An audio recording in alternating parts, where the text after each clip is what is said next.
Welcome to my friends. आज मैं आपके पास एक बिजनेस मॉडल लेके आया हूँ।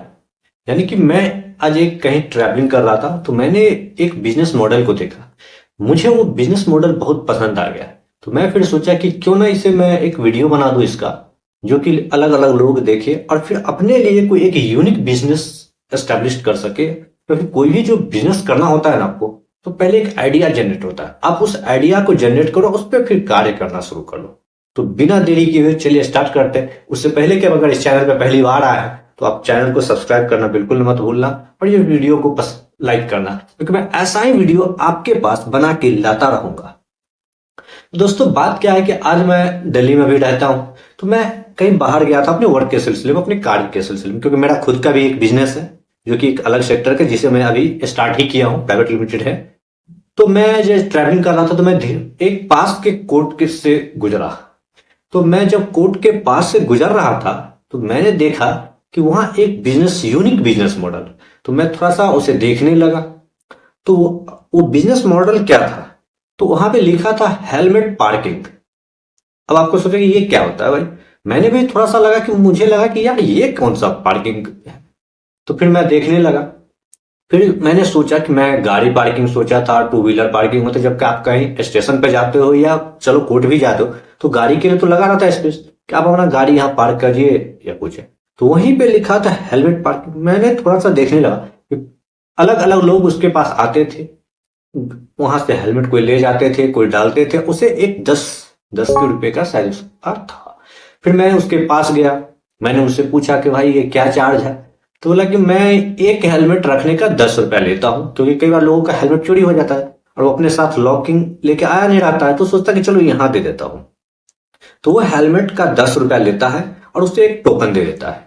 फिर जब वो व्यक्ति वो आता है कोर्ट से अपना कार्य करके, तो फिर वो टोकन दे देता है उसे और वो हेलमेट अपना ले लेता है, और इसके लिए वो 10 रुपए का चार्ज करता है। तो मैं पूछा कि आप दिन भर में कितने हेलमेट रख लेते हो, तो बोला कि करीब 150 से 200 के समथिंग में। तो मैं सोचा ये तो ठीक है भाई। तो फिर बोला आपका एक्सपेंस, तो एक्सपेंस कुछ है नहीं, क्योंकि छोटी सी बिजनेस का एक आइडिया है। और इस हिसाब से वह रोज का 1500 रुपया बना ले रहा है। अब आप सोचो सर, उसमें मतलब अगर मैं एवरेज 150 का ही ले रहा हूँ, चलो 150 का भी नहीं ले रहा हूँ, 100 का ही एवरेज लेके रखूं, तो फिर भी वो रोज का 1000 रुपया। और एक कोर्ट सोमवार से शुक्रवार तक ओपन रहती है, यानी कि वो 5 डेज वर्किंग में है, 2 डेज फिर उसके पास अपना है। तो अब वो 5 डेज के मिला के अगर देखा जाए तो महीने का 20,000 रुपया निकाल रहा है अब वहां से, और कोई खास उसका नहीं है। और उसके साथ वो एक अलग अलग आइडिया भी लगा रखा है। बगल में ही एक छोटा सा दुकान टाइप का रखा है, जहां पे वो मतलब सिगरेट, पेन, ये सब का है, तो वहां से भी उसका इनकम हो जा रहा है।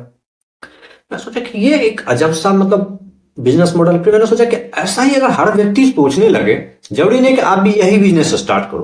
कहने का मतलब क्या है कि आप भी कोई एक ऐसा आइडिया लगाओ जिससे कि लोगों की कहीं कुछ प्रॉब्लम है उसे सॉल्व करने का प्रयास करो। तो आप दूसरे की प्रॉब्लम को सॉल्व करने लगोगे ना, तो वो परफेक्ट आपका बिजनेस होगा और उसमें ग्रो कर जाओगे। हाँ, पैसा कोई मायने नहीं रखता है। मान लीजिए ये जो व्यक्ति 20,000 कमा रहा है तो वो उस लेवल के व्यक्ति है। वहां से अगर कहीं वो दिहाड़ी करता है, कुछ करता है, तो 10,000 के समथिंग आता है। अब वो उसका एक बिजनेस चल रहा है। अब ऐसा बिजनेस है कि फिर धीरे धीरे वो आइडिया भी लगा रहा है कुछ आगे बढ़ने। हो सकता है कुछ समय के बाद वहां कुछ खाने का स्टॉल लगा ले, तो अब ये उसका ग्रोइंग फेज हो जाएगा और फूड बिजनेस काफी आगे जाने वाला है। तो आप अगर कुछ ऐसा अपने लिए बिजनेस आइडिया को सेटअप कर सकते हो तो आप उसे सेटअप करो और फिर स्टार्ट करो, क्योंकि कोई भी कार्य को सर्वप्रथम सक्सेस करने के लिए आपको स्टार्ट करना बहुत जरूरी होता है।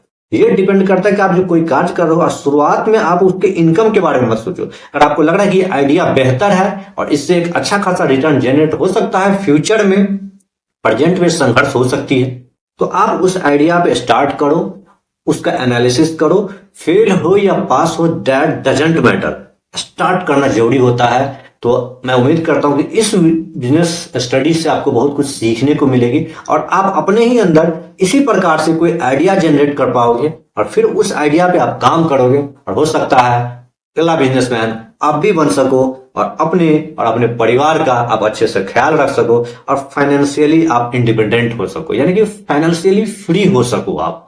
तो उम्मीद करता हूं कि यह वीडियो आपको पसंद आया होगा।